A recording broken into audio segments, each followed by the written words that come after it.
Hey y'all, this is Bryce from SCPC, and what you're about to see is a conversation between myself and the editor of The Nerve, Rick Brundrett, about some of the problems with our state public records laws, which have a direct impact on what government does and what it gets away with. Rick actually helped launch The Nerve back in 2010, and he's also worked for various other state and local newspapers, so needless to say, he has a ton of experience when it comes to going through the process of getting these public records, and he knows a lot about the tactics that government uses when it wants to keep something secret. So with that said, here's the video. All right. So Rick, how are you doing? I'm doing great. Awesome. So we recently published our 8 reforms piece, which look at a bunch of different things in state government and propose different solutions to them. And one of them was looking at our state freedom of information laws, which govern how we are supposed to get public records that aren't readily available. And we've had a lot of problems with those that are really standing in the way of transparency. So Rick is our reporter for The Nerve, and I thought it would be great to hear from someone who's had to deal with the FOI system personally. So before we get started, Rick, why don't you tell us a little bit about the work that you do with The Nerve and about yourself? Great. Well, I am the editor of The Nerve, and I've been with The Nerve since it launched on January 11th, 2010. And I took a little hiatus for a couple years to go back to the mainstream media, but returned to The Nerve as its editor in 2018 and been there ever since. Yeah, and we're glad to have you back. So I want to talk a little bit about some of the experiences that you've had specifically with our freedom of information laws as a reporter. What does that process look like when you're working on a story and you need to track down records that aren't readily available or posted online? Unfortunately, in South Carolina, with South Carolina government, whether at the state or local level, many records are not readily available. They're not posted online. And you just can't call up somebody and say, hey, can you email me these records? And it happens right away. They force you to file a Freedom of Information Act either explicitly, or they just ignore your verbal or written requests outside the Freedom of Information Act. So I routinely submit Freedom of Information Act requests, FOIA requests, in what I do. It's vital to what I do in terms of getting necessary records that I need that are part of my investigative stories, which are posted on The Nerve. So I don't have an exact count, but I can tell you since 2018 I have filed more than 250 FOI requests. Wow. Mainly to state government. There's been some federal in there, which is a little bit different, and some local, but mainly to state agencies. And so what are some of the main barriers, these sort of repeat barriers that are getting in the way of this process that you're running into when you're doing this? First of all, there seems to be a general attitude still after all these years, and I've been a journalist for 35 years, more than 23 of it in South Carolina, that public records belong to the government officials. There seems to be an attitude among them that it's our stuff and not the public stuff. And that's not true. It's the public stuff. And what I do as a journalist is on behalf of the public. These FOI laws are not meant only for journalists. They're meant for the public in general. Anybody has the right under the Freedom of Information Act to ask for public documents. But that's the main problem, I think, is this attitude that the information belongs to the government and not to the public. There are plenty of other issues in terms of what exactly is a public record. For example, state lawmakers exempt their quote working papers to be scrutinized, by the public, which is a huge problem. I ran into this when the NERV first launched. We launched the NERV with a week-long investigative series on the massive Boeing incentives package, which at the time, conservatively, we were estimating, based on the records we could glean, to be at least $500 million, the public cost, which has since grown. But as part of that, I submitted a number of FOI requests to lawmakers, key lawmakers, for their records on the discussions and other things related to the Boeing package, and constantly was, told, hey, we don't have to do it. And that's another problem. There are lots of exemptions in the FOI, and the public agencies tend to liberally interpret what's exempt, or not. What about how much they charge and the cost to get this information? I mean, what sort of flexibility or discretion do agencies have? What do the laws or rules say about what they can charge, and how does that work? They can charge reasonable costs, okay, but reasonable's in the eye of the beholder. It's supposed to be, for example, if they have, the cost of actual paper, which should be eliminated or virtually eliminated now, or because most records are digitized. They can, should be charging, if they have to charge search fees, okay, what are the, what would be the lowest hourly rate, for example, of one of their workers who could do that. It's very difficult at times when I get cost estimates that are running in the hundreds of dollars to get them to itemize exactly. And I ask this in every FOI request: if you're, if you're going to charge us, please itemize exactly how you're going to do that, because you need to justify it. And there's a thought that, look, taxpayers are already paying their salary. Why are they charging? Why are they charging the public beyond what taxpayers are already, paying them? The FOI is not like a suggestion, right? It's a requirement. It's state law. That's part of their duties. And if they're a public agency by law, that, that should be somebody's duty, right, in that agency to comply with the law. That's what taxpayers are paying them to do. It's not something extra and special. It's part of their duties. Right. It almost seems sort of ironic to me that they're called freedom of information laws, because in reality, it seems like, based on some of the experiences that you've had, this information is kept very tightly and guarded by some of these state agencies and seen more as government documents and not public records. And I would joke that, number one, if there's not a lot of freedom in the freedom of information, right. And number two, there's not a lot of free and freedom either, okay, when it comes to public agencies, which is wrong, because, again, if this is not a matter of making my job easier, okay, this is not why this is important. This is important because the public has a right to know this information, and they should have this information readily available. I want to jump in on that for a second, because if you think about it, essentially all of these documents are already being created on a computer, unless they're handwritten memos. But in the current age, right, everything is essentially digital at its beginning. So what is to stop them from going through the extra step of just posting it online as soon as that document is created, and then doing that every time they either create a document or get something scanned in from another state agency and posting it online to, a database that's essentially labeled like agency records, and then the public would know where to get these things. Well, having lived in both worlds, okay, the paper-only world, okay, and now the kind of hybrid digital / paper world, I can tell you there should be no excuse. There should be no reason. There was many, many years ago in the paper world, I was covering a government meeting where, shockingly, there was one city councilman who believed, at least at the time, in a free flow information. As soon as he got paper documents that were handed to him for that meeting, the media table was right behind him. He'd turn around and hand them to us. Yeah. That same principle could be, used, what you just brought up, on a digital side.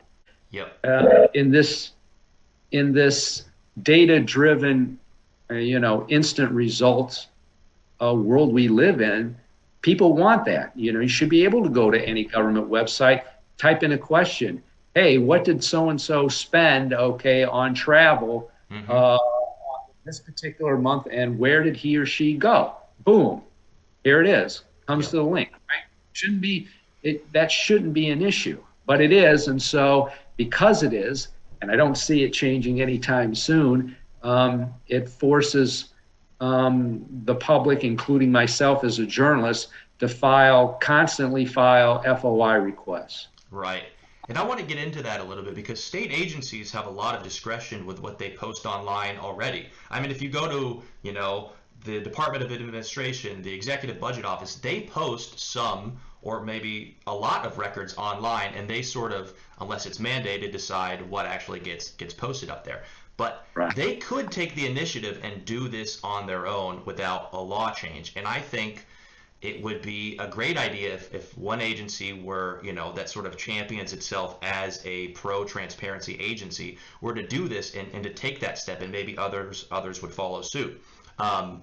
Now, if there were some sort of law in effect that mandated this, I think you would see results much more quickly.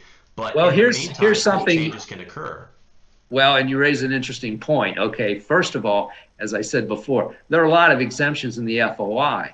But even with those exemptions, it says the language is that agencies they're not required to keep this information private.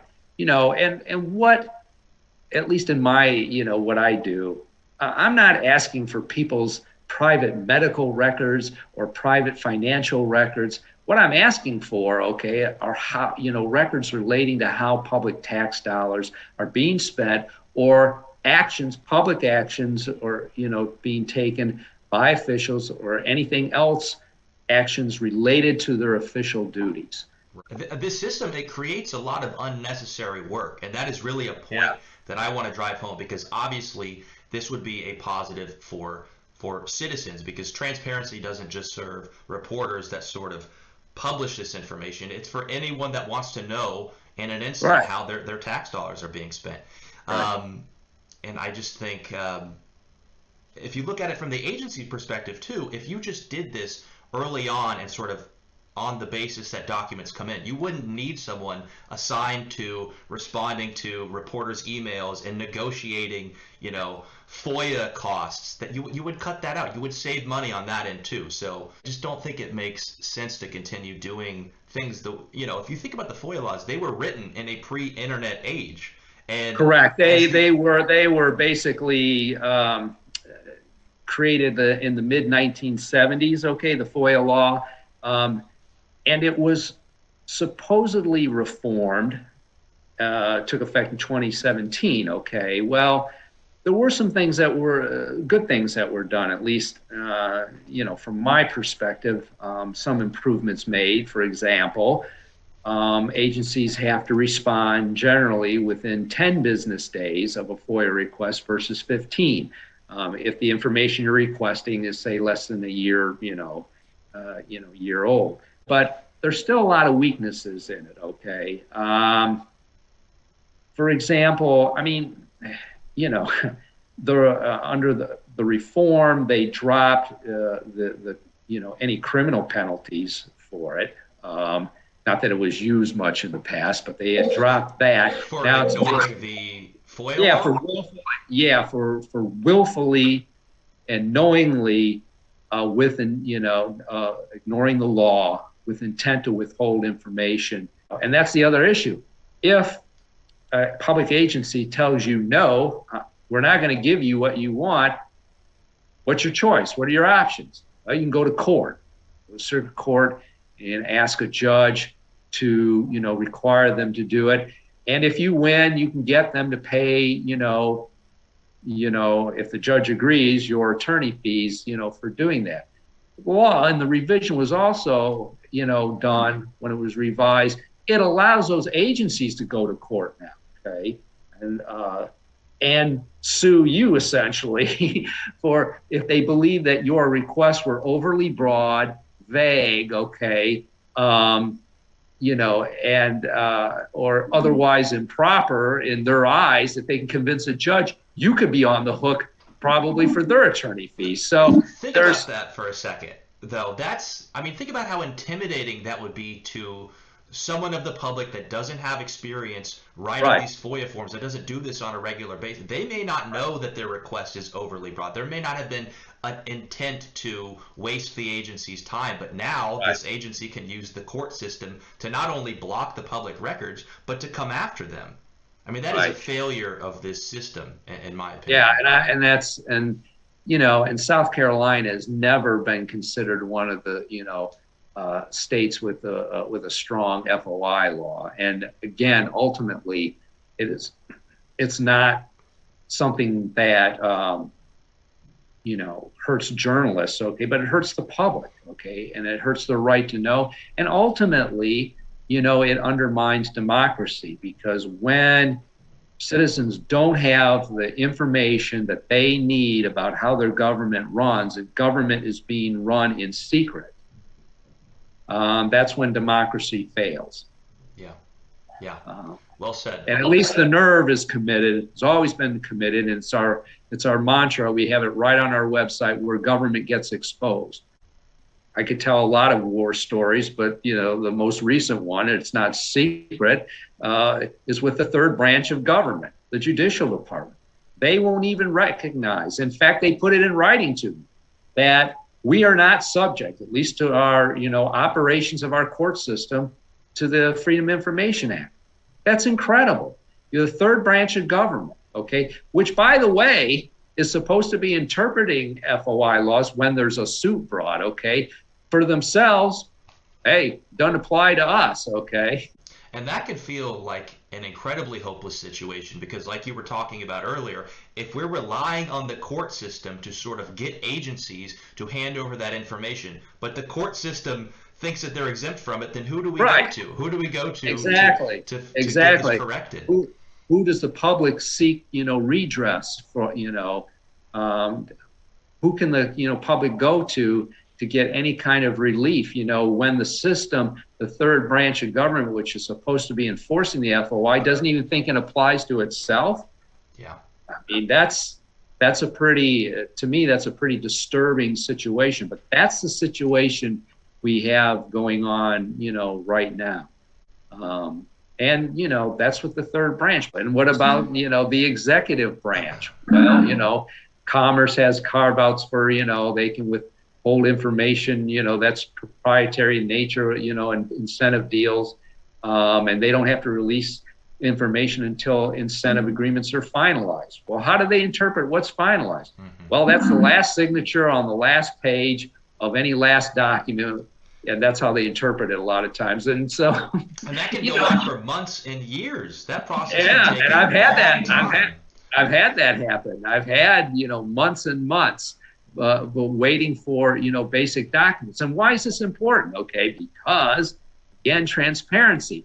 When a deal is done in tens of millions or sometimes hundreds of millions of dollars in taxpayer money being given away to major corporations to either come here or expand, a lot of times the public doesn't know the true cost of it until we get a hold of these incentive agreements. Yeah. Because officials aren't, they might dribble out a few of the little taxpayer funded gifts at the beginning, at the announcement, but you don't know the true cost till you start looking at the fine print. And you don't get the fine print for months and months later, which is wrong. Yeah. I think that is a great point. And that sort of encapsulates this one of many issues that we've been looking at with this system, between the cost, the time to get information, the impact on transparency, and the effect that has on government. So I think that'll probably do it. I think we beat this thing up pretty good. So thank you, Rick, for taking the time to talk with me about this. We're going to keep talking about this next year. Like I said, this is one of our 8 reforms, and we are going to continue working towards these reforms when we come back after the holiday. So thank you so much, Rick. My pleasure. Keep working at it. Thanks.